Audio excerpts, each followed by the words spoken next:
স্বৈরাচারী শাসক নির্বিচারে কত মানুষকে হত্যা করেছে।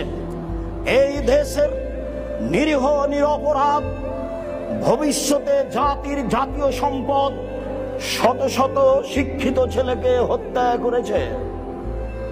কেনা জানে না স্বৈরাচারী সরকারের কথা।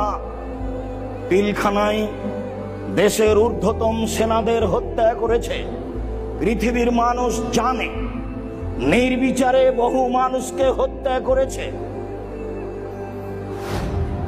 ক্রস ফায়ারে বহু মানুষকে হত্যা করেছে।